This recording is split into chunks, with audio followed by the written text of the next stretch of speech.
Assalomu alaykum. Men Fayzullaxon Shukurov, ortoped vertebrologman.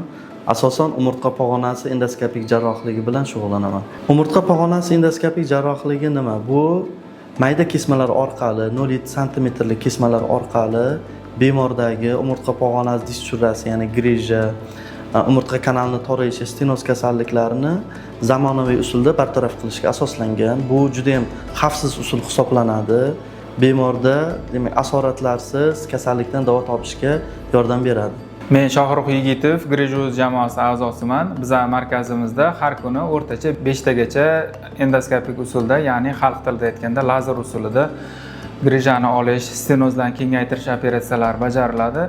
Nima uchun foydali? Bu eng zamonaviy usul, ya'ni kasallar ertasi kuni turib uylariga ketishlari mumkin, bemalol yurishlari mumkin operatsiyadan keyin ertasi kuni, hamda juda ham kichik kesim og'riqsiz operatsiya amaliyoti hisoblanadi.